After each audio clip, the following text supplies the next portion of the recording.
Did you get the little recording warning? All We right, we're off. did, all good. Okay.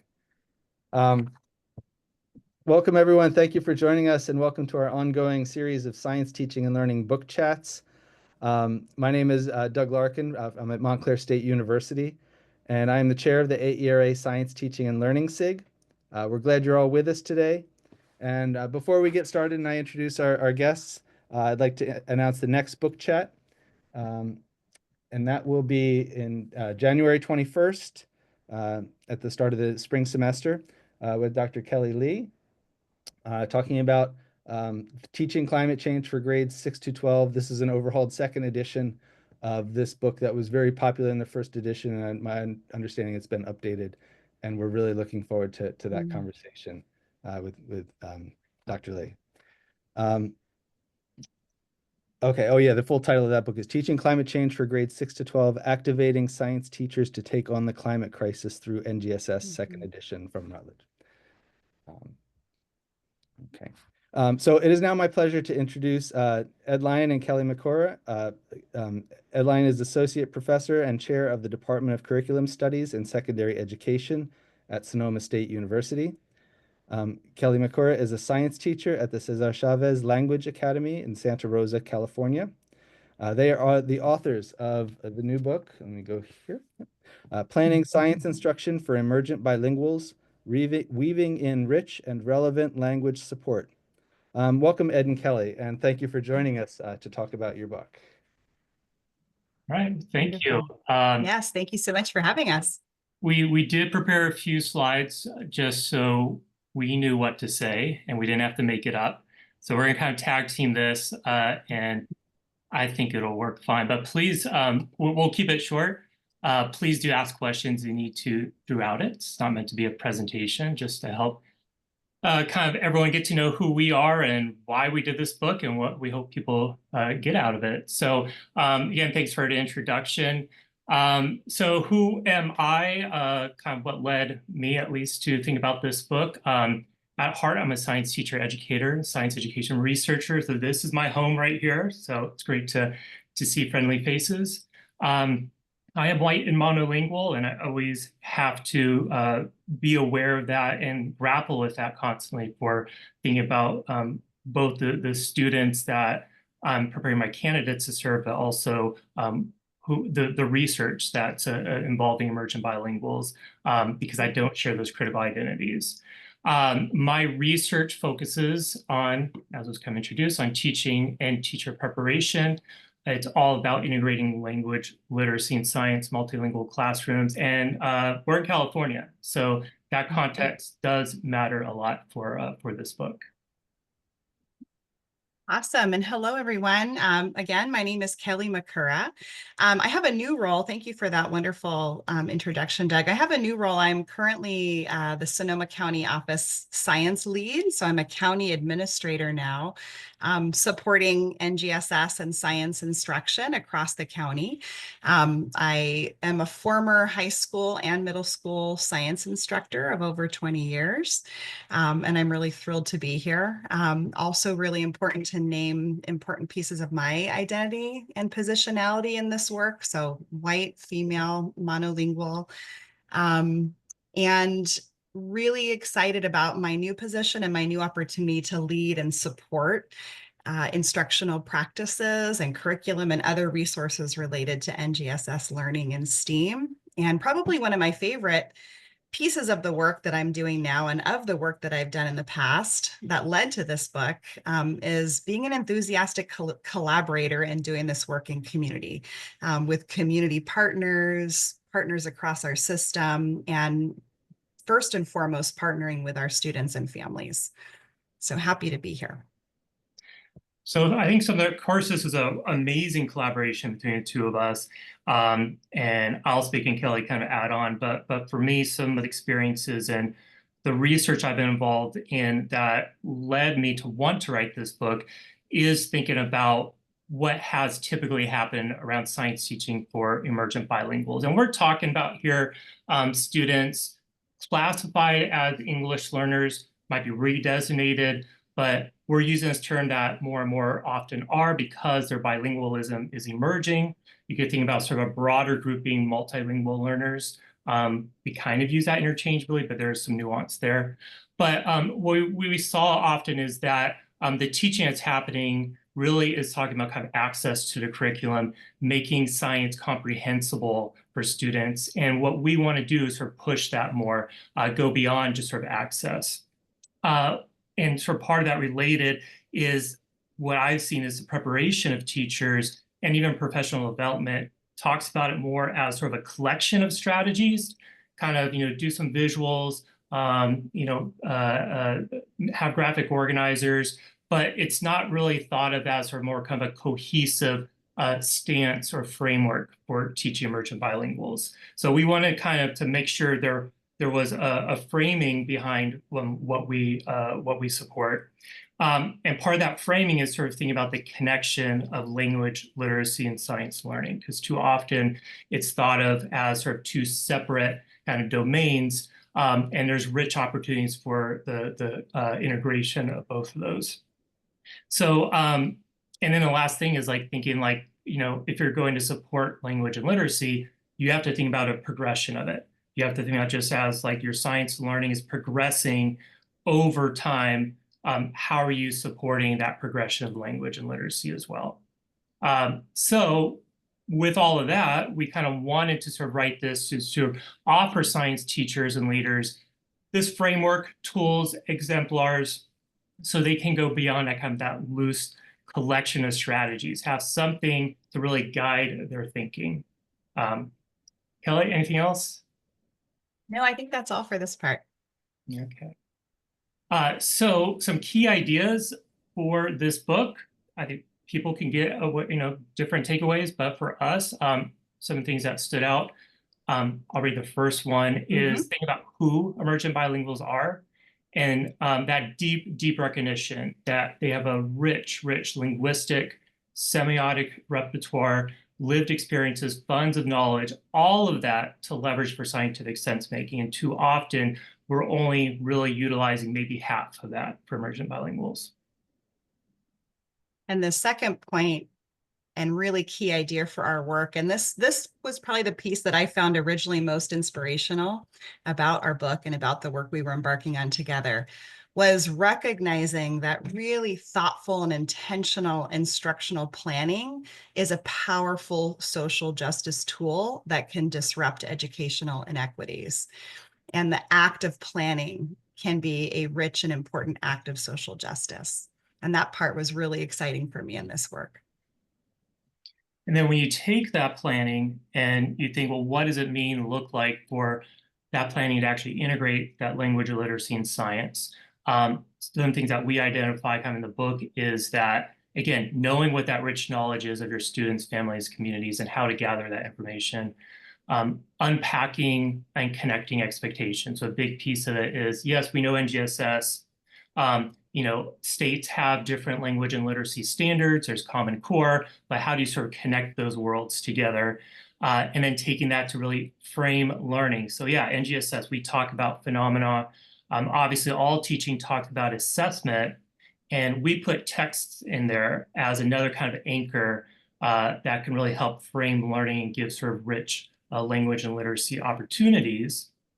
And that kind of leads, like I was saying before, about then you need to have a progression. You need to think very thoughtfully about for language, kind of what's happening first, what's happening second, third, so you get deeper and deeper in your language development.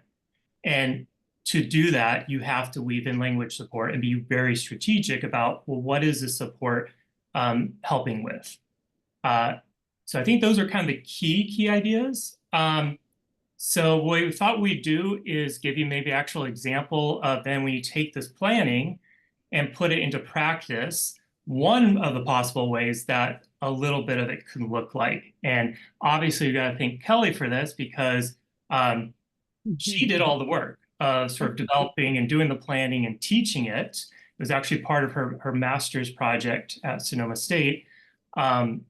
And I don't know what my role was. I got just tell you, great, no, you're awesome. You're doing good work. So I'm going to kind of let Kelly kind of talk about the context of her classroom and a little bit of the video clip you're going to see. And then I'll show a really short video clip and then we can talk about it. Awesome. Well, and I'll just name right now, as I was reflecting before coming on today, one of the important, I was, on the ground. It was right after the pandemic. I was trying to remember the exact year. I think this school year was 2021 is what it felt like to me. Does that sound right? Yeah, 2021, 2022, we're all masked. My brain can barely remember it. There was such a survival piece going on in a lot of ways in that way. And yet in partnering with Ed, with partnering with my higher ed colleague who could frame my work for me. I'm on the ground doing the work, being intentional, being thoughtful, but to have the theory and the framing around some of that work and what was going on there was really, really powerful. So it was more than just great job, Kelly, or that's looking awesome. It was really being thoughtful about the progression and the intentionality and what are the pieces and where is the ELD standards coming into play. And so I just really, throughout this journey, appreciated having that thought partnership and collaborative partner throughout the work. So 2021, 22, I believe, was the school year, just to set the context. So this is a 7th grade classroom in a bilingual school. So Cesar Chavez Language Academy is a bilingual English-Spanish dual immersion school. I am not a fully bilingual teacher. It was a monolingual English science course in the frame of their whole coursework. But I worked tremendously to incorporate a lot of translanguaging into the course as well. And so this piece is the students are working through they're working through a phenomena, which we see in the slide. So the phenomena was this graph. This is how we started. This graph was introduced to them because their families and my students, majority of them expressed that ocean ecosystems were on the West Coast. So ocean ecosystems and being at the ocean was a really special place for them and a place that they enjoyed exploring. And so we investigated and explored a phenomena that was connected to our oceans and our local ecosystems on the West Coast in California. Students had a chance to explore this graph first with no background knowledge or experience besides what they brought into the space. And then they had opportunities to deepen their exploration of this graph with very specific language, thoughtfulness, text integration, writing opportunities, speaking opportunities.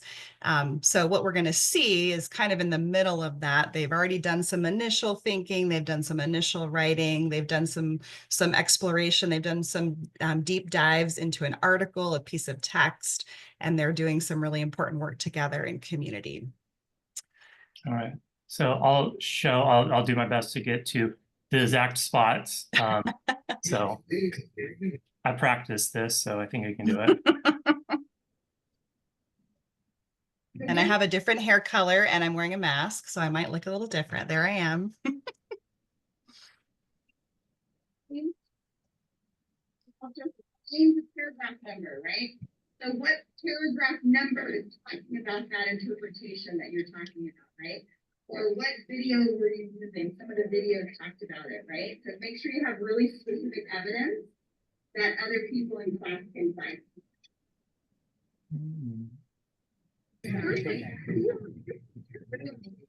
Well, for me, I'm basically talking about how the amount of art went down in 1950.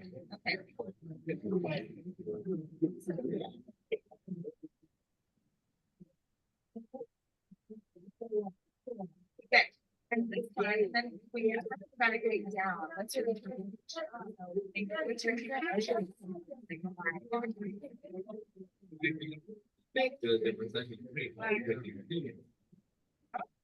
You have information from another source for that? Yeah, I got it from like this.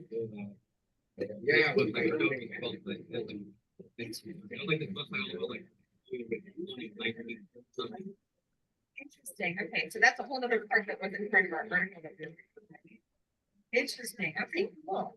And then what else, in addition to that, might be like that? Okay, so in addition to perhaps oil spills and condition, then they will also have still be concentrated. So for this one, if you look at paragraph number for the video, here's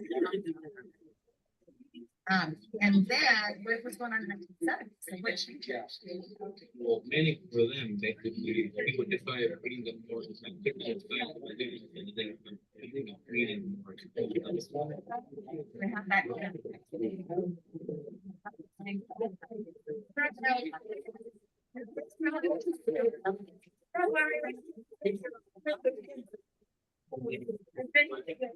So I think it was a combination, right? Of those two. So you can have that out of here too.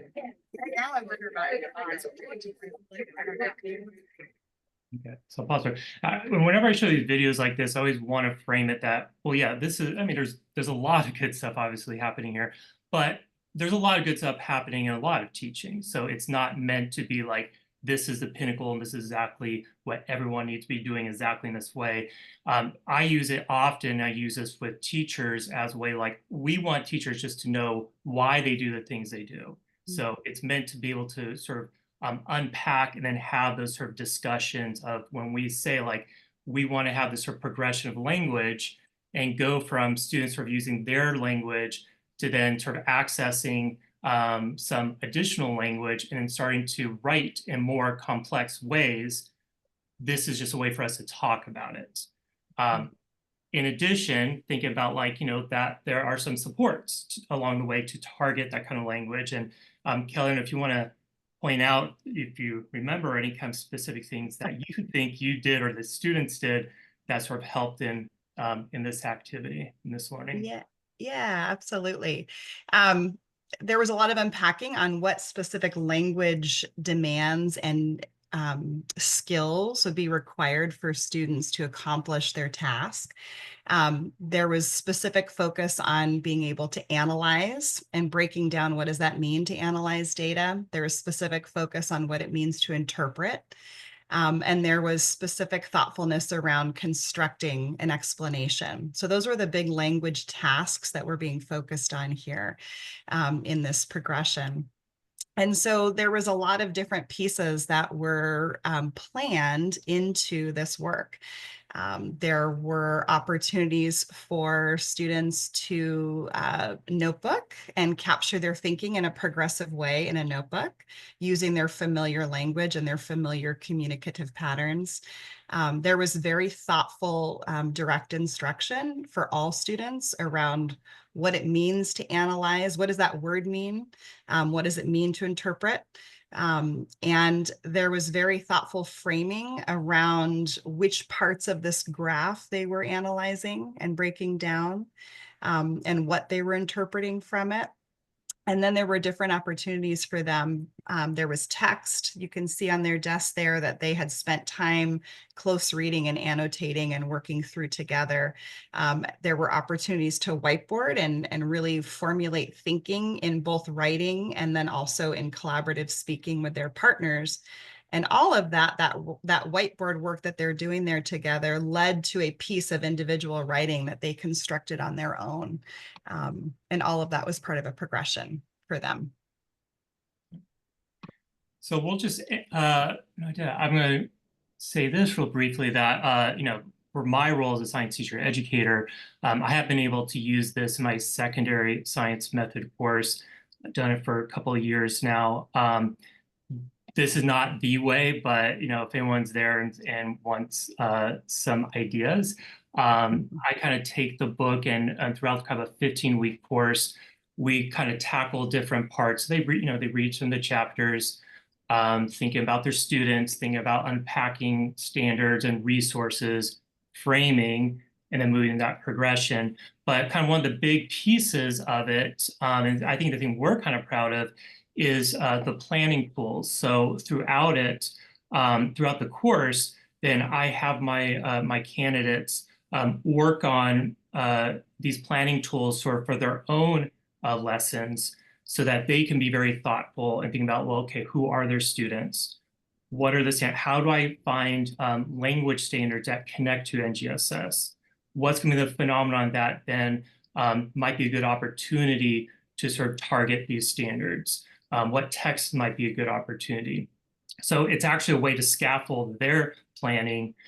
So eventually what they get to at the end is sort of developing their own kind of unit frame and some lesson plans around some lessons that they might be doing later on. It's been positive. I mean, the work my cans produce, I've been happy with, and they give, I think, good feedback saying that the book itself is digestible and they can understand it and apply it. So to me, that's the win right there. So I think we take up enough time talking at you. So I mean, we'll just finish saying there's a lot of ideas moving forward. This was a couple of years ago, so thinking changes, evolves. I'm part of a grant right now that I lead from the U.S. Department of Education, the OELA Office of English Language Acquisition. So we're really thinking about biliteracy integration right now and sort of using translanguaging pedagogy and really trying to sort of leverage students' sort of full linguistic repertoire so that they can both sort of make meaning and also expand their biliteracy. So that's work I've been really excited about, kind of taking this to the next level. And we're always kind of thinking about more ways to collaborate and expand ideas and to learn from others as well. So I think that's it. Yeah, well, thanks for that overview. Yep. I think what we'll do is I'll ask one or two questions, and then I really do want to open it up. And so I ask the anyone viewing and kind of get your questions ready, because we do want to open it up and make this more of a conversation within this community. So I'll just say, you know, I read the book. I enjoyed it. I have some stuff in here that was new to me, even though I thought I'd been paying attention. But I wonder if we could just sort of back up a little bit, because I don't want to assume everybody in this community understands all the terms that we're talking about. So, so we have terms like, you know, it is in the title of the book, like emergent bilinguals, ELD, we've used a couple times already, biliteracy. I wonder if we could just sort of talk about the language that we use to talk about both the students and the teaching and learning task in front of us when those students are in our classrooms.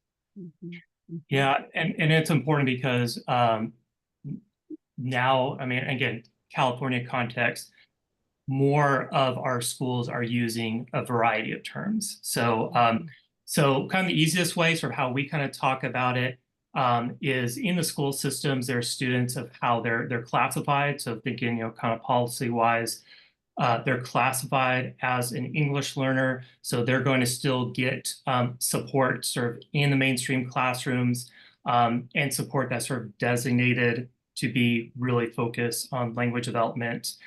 The thing of that is it's meant to get them to be proficient in English as quickly as possible. So the goal is to then take the test so that they can say they're proficient in English. And then the term, at least here in California, they're redesignated. When we talk about English learners, that's who we're talking about when we say emergent bilinguals.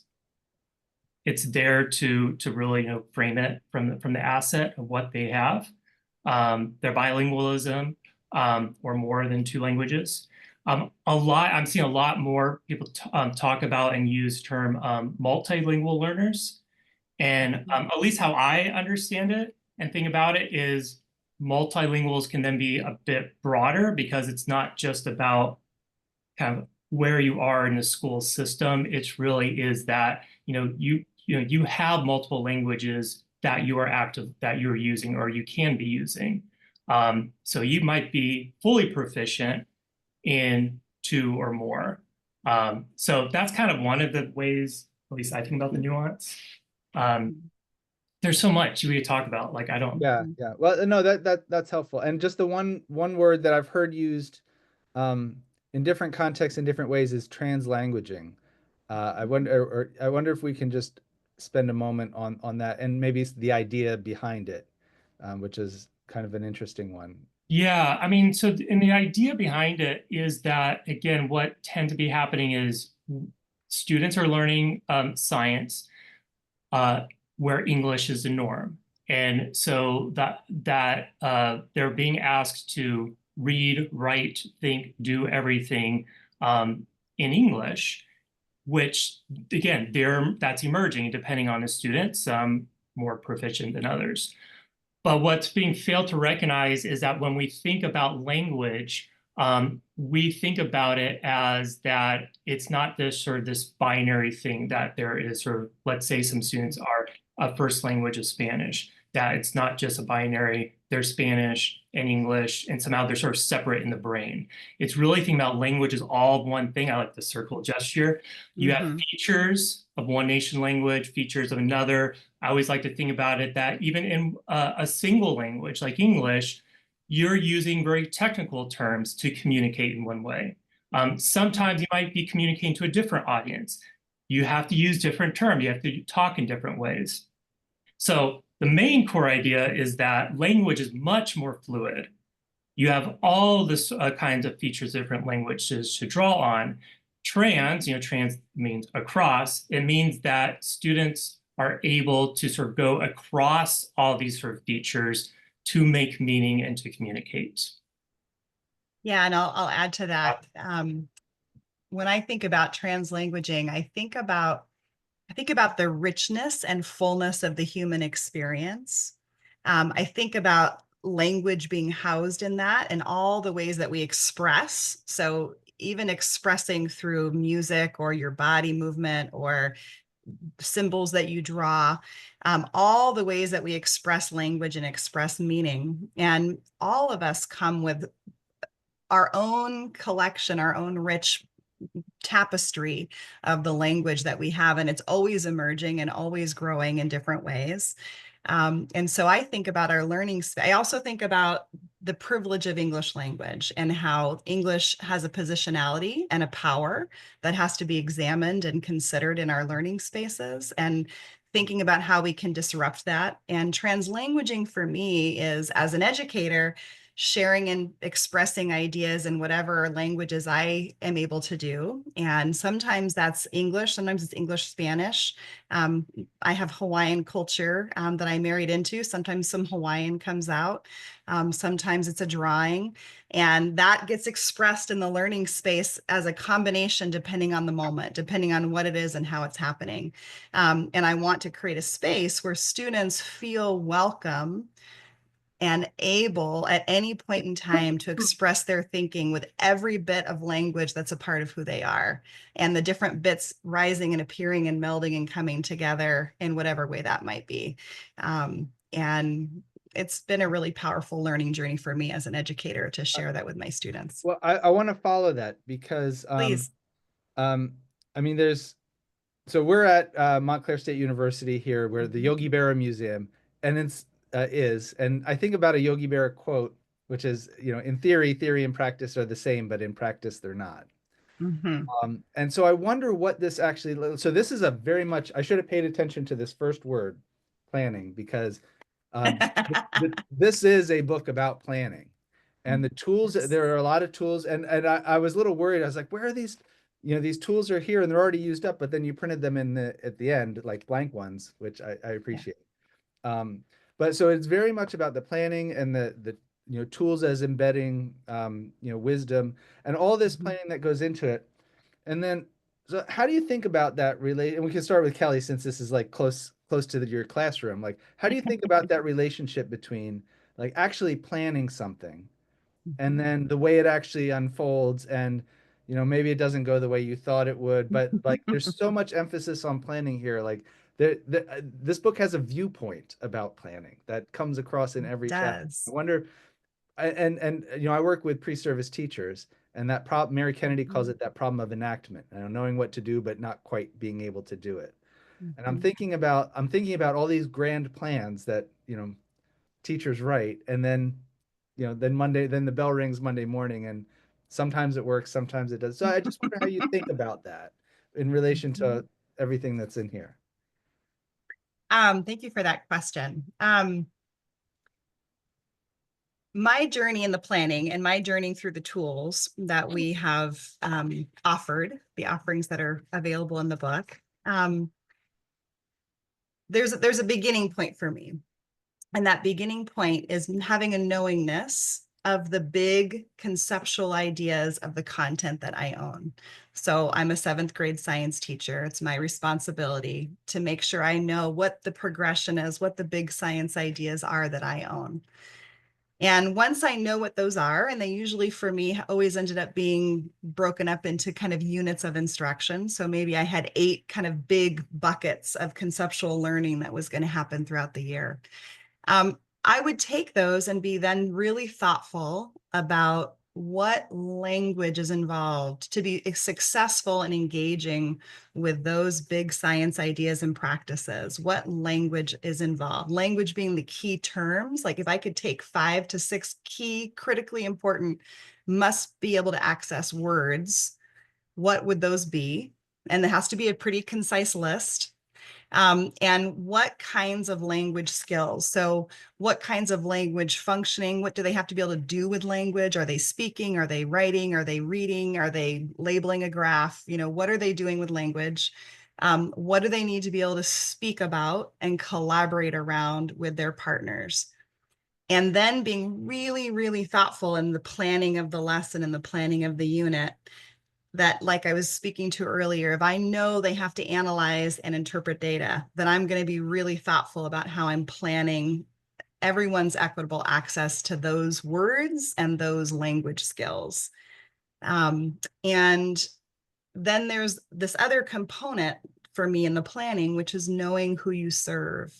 So knowing your students and knowing your families. What language do they bring into the space? What languages do they bring into the space? My space was predominantly Spanish, had other languages at times, but at the time, predominantly Spanish speaking if it was not English. So I was very thoughtful about making sure that all that language was available bilingually. So if there was an important word, it was always accessible in both English and whatever the other language was or is. Thank Accessible in goodness what for way? Google Translate. Yeah, accessible in what way, I guess, is the question, right? So if I'll keep coming back to analyze and interpret. So if I know they need to know those words, they're visually available in the room every day in English and Spanish. They're visually available on slides in English and Spanish. They're spoken every day. So we do a kind of call and respond in English and Spanish. And I am not a fully bilingual Spanish speaker. So my students were often positioned as the experts in the room. So, you know, I would say it in English, they might say it in Spanish, we'd repeat both. And then all of that would be available to us in conversation, in writing, in all of the pieces. And yeah, so that's a big piece of it for me. I have plenty more questions, but I think now is a good time to open the floor to questions from any of the viewers who are attending. Those who are watching this, the recording of this in the future, I'm sorry we can't address your questions right now, but let's go ahead. I see one there from Suzanne. Suzanne, you want to come on and, or I can ask it if you're unable to come on camera. I can unmute. Okay. And it wasn't necessarily a question, just a comment. And as you're talking, I'm seeing this as just very transferable to any classroom. Because I feel like I've had conversations with a lot of folks of just how science is seen as a language all of its own and a bit of a foreign language to individuals that aren't comfortable with a lot of what we now find like common. So just seeing this practice as helpful for all students in the classroom, whether or not they're English language speakers or emergent bilinguals or whatever category. So not quite a question, but a comment. Well, but it's a really important one because all the time, whenever any kind of this work is being raised, it's like, well, isn't this just good teaching? Isn't it just what we should do for everyone? And yes, one thing is, yes, it will benefit pretty much every student to having the supports, but I think we have a duty in our field of science education to realize that it's not just about good teaching, because again, we're talking about emergent bilinguals being in classrooms where there's issues of power, where, like Kelly was saying, like where the norm is English. So and then the experiences and how science taught and all those things is not valuing who some students are. And so we want to make sure that it's essential that we are doing things that are giving those rich opportunities to use language in a variety of ways to support the science. And by engaging them in science practices and authentic science, however you want to call it, is the context in which sort of language then can be developed. So that's going to be good for everyone, but it's essential when you're talking about this vulnerable group here. So that's something we always have to really make sure gets across really clearly is the importance of that. Okay, thanks. I'm gonna call on Kaylee. You want to go ahead and ask your question? Sure. Thank you so much. I haven't actually read the entire book yet, but I wanted to ask, what are your thoughts on how to better support pre-service teachers who are learning the standards and may not have this kind of content mastery? Where would you say we can support pre-service teachers through the use of this book? Yeah, well, and Kelly is a very experienced mentor teacher, so she has a lot to offer in this as well. You know, in our context in California, our credential programs, they're all post bachelor's. So in terms of the content, they have to come in demonstrating subject matter. Some they're definitely still developing, so it might be a little bit different than others.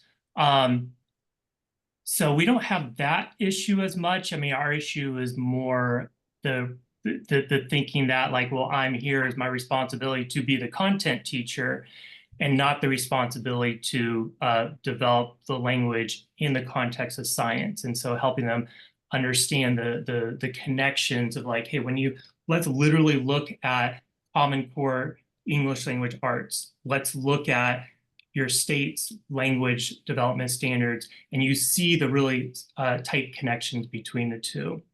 Kelly, do you want to tackle that? All right, I'm giving her the harder part. I don't think I addressed the content piece exactly. I'm not sure if I'm going to hit it exactly, Kaylee, but I'm thinking about a couple things. I'm thinking about the importance, whether you're an adult learner or a young learner, of chunking.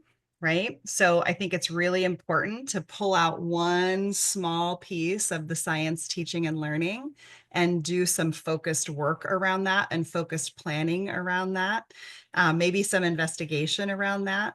I have been working with some teachers who've talked about how important it is to like learn something for like a 2-week chunk, something that can be used in a 2-week chunk, try it on a learning cycle, right? Reflect on it. So I think chunking it down, pick something really small.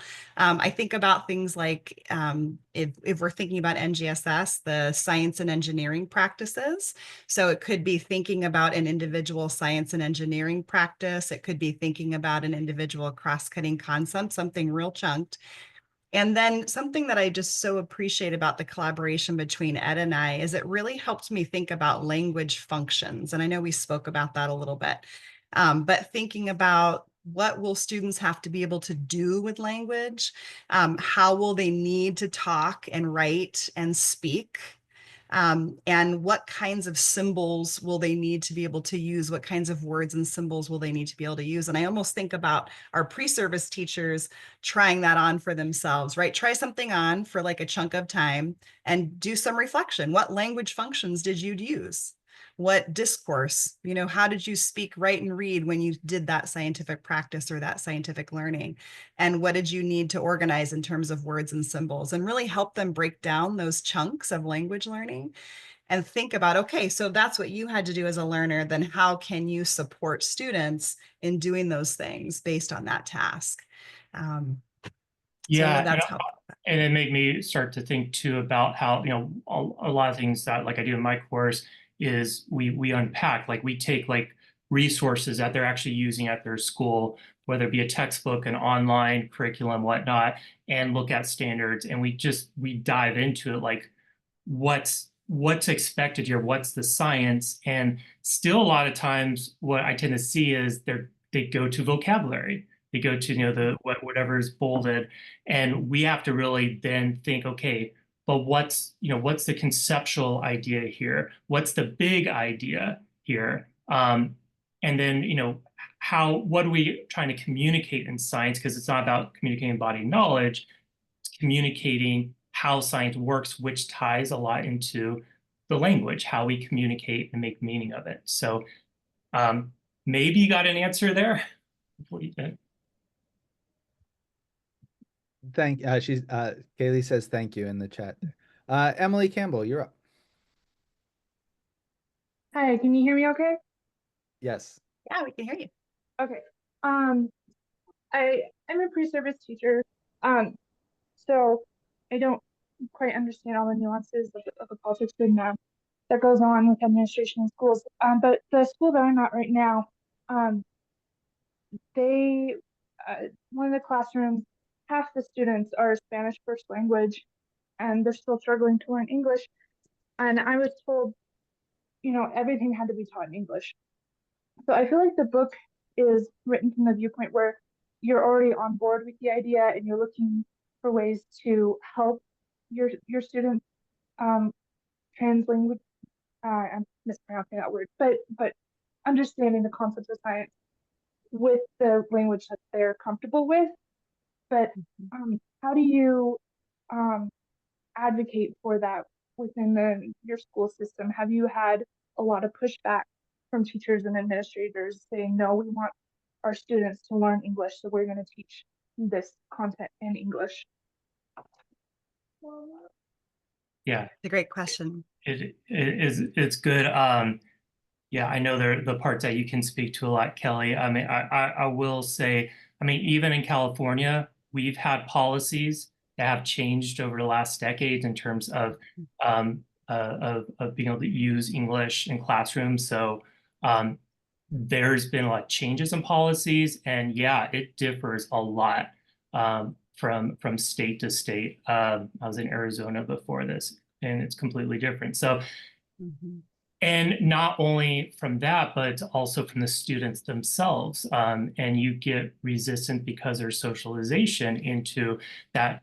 You've been told you must, use English, you must do this. And so by the time they get to middle school, especially high school, it's almost hard for them to get to try to build up and use other language. I think a lot of the things we talk about in the book don't have to necessarily be about that explicit use of a second language. I think there's still a lot of like developing English, which is important, and the supports that you provide for developing English. And I think just the main thing is that it's in the context of sort of the rich science, because that's where the rich language happens. So that's kind of my piece, is that, yeah, policies differ. You can still do a lot of great work, even if there's sort of English just happening in the classroom. Thanks. Yeah, and adding to that is I really frame instruction, teaching and learning, and language around just the richness of being a language learner. And one of you all had mentioned how science is really its own language, right? And so I did a lot of focus on, we're language learners, we're all language learners, the language of science, all the rich language that we bring in the room. My course was taught in English. The students did their work in English or versions of English that had some translanguaging built in. And all of that was welcome because I was assessing their sense making, what they knew, what they could do. So I think there's opportunities to create that multilingual environment while still really teaching a course that's in English. And so finding ways to frame it that still work would be my suggestion for how to work within that system. And I'll add on, because there's your questions earlier about working with pre-service teachers. Again, they get the importance of it. It doesn't actually take that much of the sell, but it's how do you do it is a challenge. What I've found sort of as a strategy is it's kind of the leap to go to, how do you do sort of the translanguaging piece of it. But I start with that, like, we naturally as learners of science, we use different kinds of language. So if I'm asking them, okay, go in your group, here's some pictures, some models of science, start talking about what you see here. Especially if you don't know what you're looking at, you're using all kinds of cool words to describe it. You're not going to the vocabulary, the technical terms, because you don't have it yet.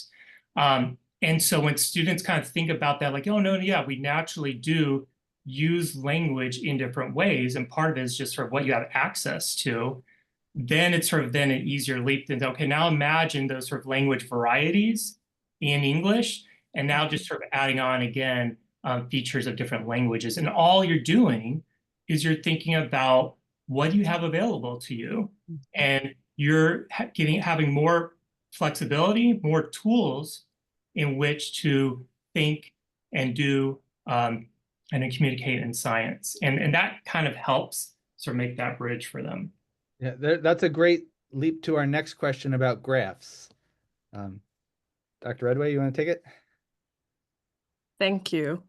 I'm a big fan of semiotics, and so I noticed that you started off with a graph as your phenomenon, and I see that the graph, being a visual semiotic, it has so much for students, even who are English dominant students. There's so much for them to unpack.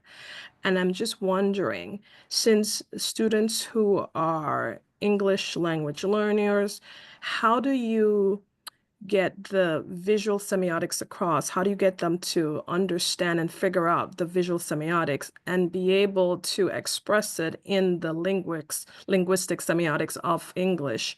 Because there's so much that they have to unpack in terms of interpreting the meaning of the symbols and then be able to express it. Because I know that from being a science teacher also, that depending on the discipline of science, some symbols will have multiple meanings depending on the discipline. So how do you get students to figure that out and at the same time express it in the English language that you would prefer? Thank you for that question, Dr. Redway. So I love that word semiotics. I always have to look it up because it's not something I use in my everyday world, right? And so, my understanding of that is the study of symbols and signs. And so to me, this is part of that planning as an act of social justice and an act of disrupting inequity. If I put a graph in front of a group of humans, I feel like it's my responsibility to make sure I'm being thoughtful about everyone having an equitable experience around that graph. So when I present, so that graph was presented as a phenomena, they explored it without having any specific instruction, and I would add little bits and pieces. So when we first started, the first thing I planned around was, okay, what do they need to have an initial engaging discussion around it? They need to understand what an otter is, a sea urchin is, and kelp. So I made sure there were visual pictures of what those organisms look like. I made sure their names were clear and that we said them all so they could understand what each of those lines were representing. We talked about what a population is, what that means. What is that word? What does that mean? We talked about just patterning of the lines. Like, what do you notice in the line? It was a notice and wondering in the beginning, right? So like, what does that mean? And there's a lot of opportunities for using your body, right? Like, what does this mean on a graph? And what does this mean on a graph? And what does this mean on a graph? And then we would add language to that. So what does this mean? What is that? Oh, that's more, increase. But all of that is really intentional because you're putting that in front. And if there's going to be equitable experience and access to that, everyone needs to know what a sea otter is. Everyone needs to know what a kelp is, not just folks who've been to the Monterey Bay Aquarium or to the ocean. And so really unpacking at that level is involved every time I put something like that up on the board. And then those are visually available always. So either at their desk or on the screen, so they can constantly reference check, oh, that's right, that's the otter, or oh, that's right, that's what a kelp is. And I'll also add that, and this is something I saw Kelly do and plan for, is sort of the curiosity and the kind of the co-construction of knowledge. It's starting with that notice and wondering, and part of the graph is actually intentionally leaves off the most recent time. So it actually stops, and it gives students a chance to, once they have sort of that basic understanding of the symbols, like, well, what do you think is going to happen next?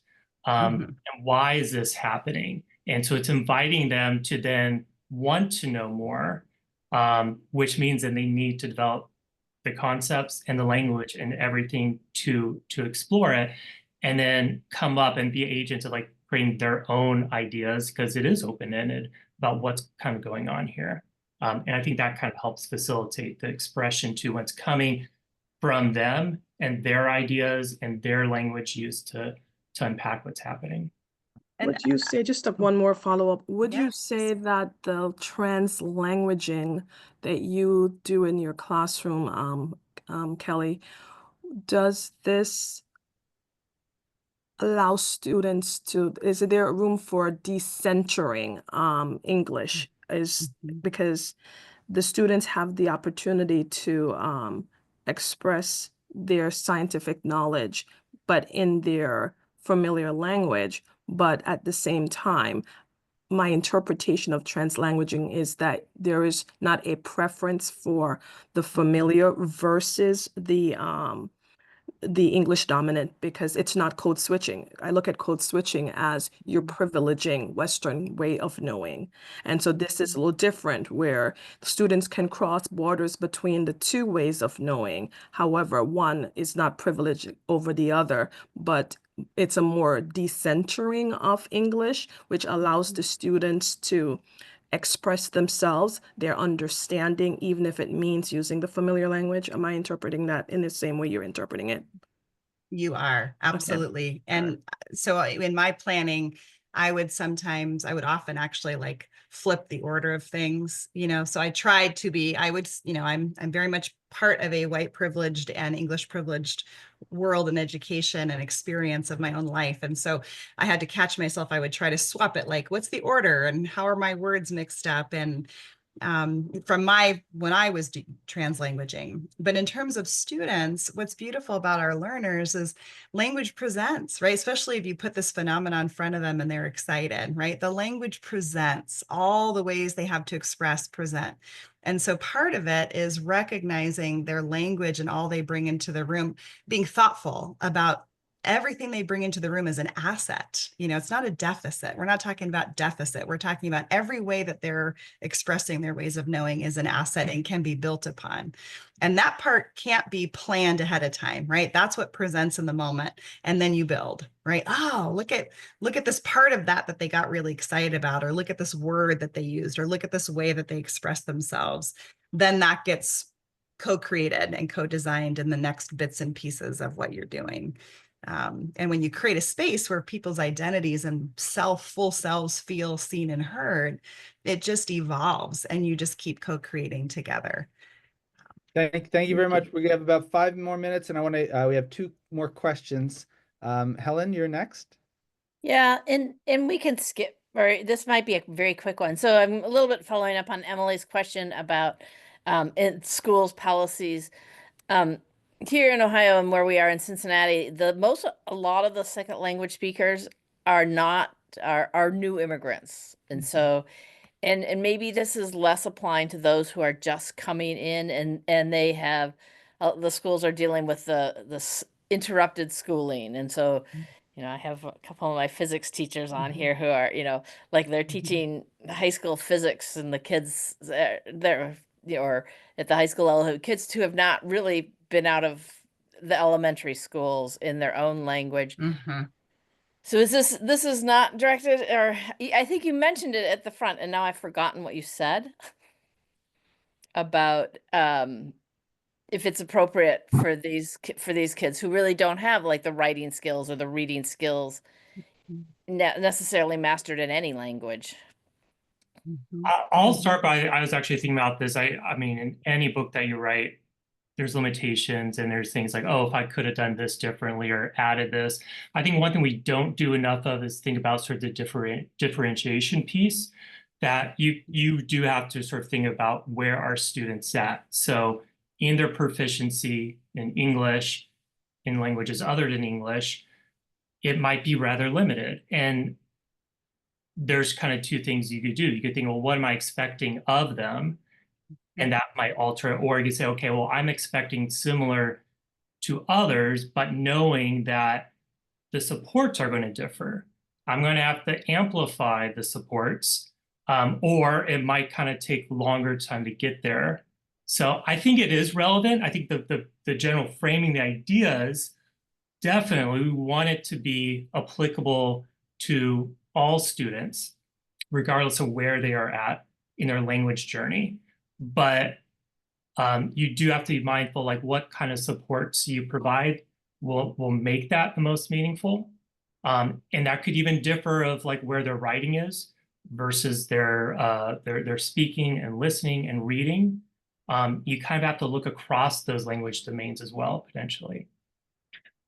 And by the way, I found in Ohio, at least what I found, the ELL guidelines language proficiency standards. I put it in the chat, and I'm not sure if that's an official document or not, but that's what I found. Thank you. I copied it. Thank you. And we're going to give Melody the final question of the night. Hi, Thank you Melody. so much, Kelly and Edward. I think this is such an important topic. Myself, I'm a bilingual, so therefore a lot of time when I'm teaching science, the days, the looking in me in the blank eyes is always, puzzles. And so I try a lot to help students.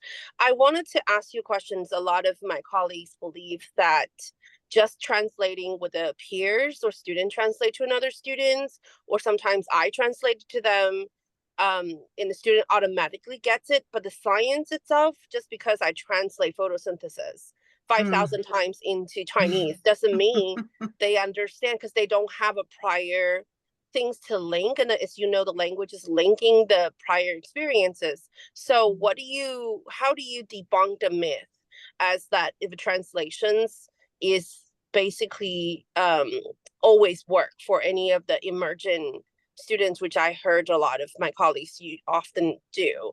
And do you have any suggestions for AI use in the help with the emergent students learning science?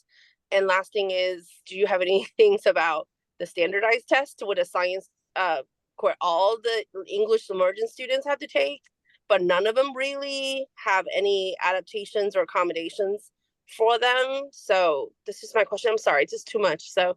Oh man, I wish we had an hour. I know, so much good stuff in Question there. right there. I want to give Kelly the last chance for any of that. Yeah, go ahead. Ed, why don't you go ahead? I'm kind of thinking through. You had a lot of good stuff in there, Melody. Yeah.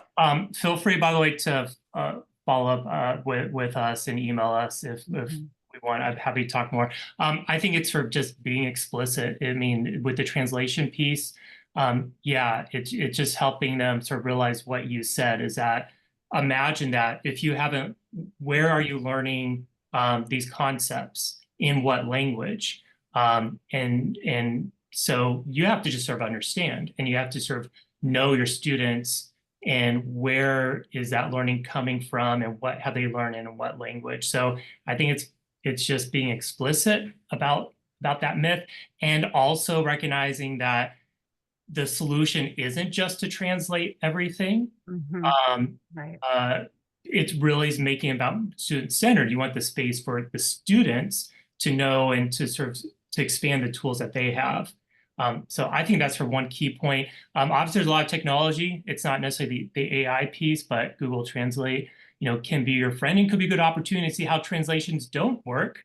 And I've seen that done very successfully, where you have a side-by-side text and you can look at words that are similar, those are cognates, and you also look at where does the translation fail, and students, multilingual students, can then have the ownership to tell others, like, no, this translation doesn't work here.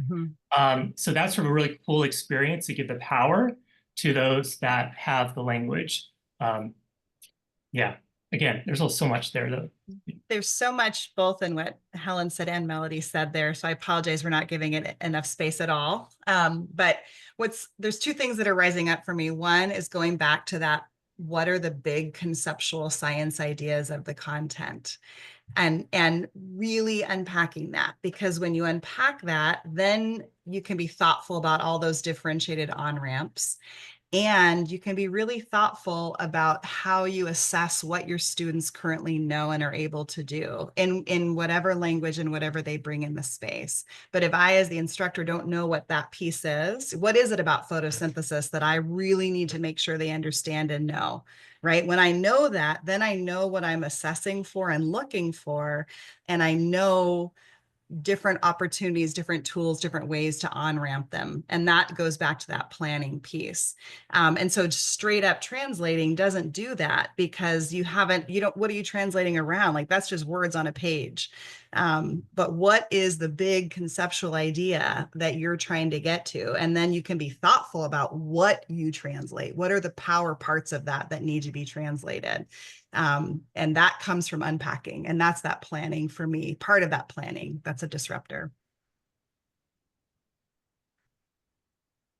Thank you for those questions, Melody. Those were fantastic. And I think we'll end it on that note. I really want to thank Ed Lyon and Kelly Makura for joining us.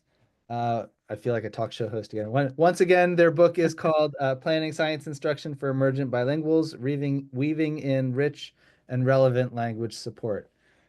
So thank you both. I'm going to stop the recording now, but we'll keep the room open for a couple minutes just for a brief Zoom hang here. Thank you, everybody. Have a wonderful Thank you so much for being holiday here. start to the holiday season, and we look forward to seeing you all at our next talk on January 21st. Yeah, happy holidays, everybody.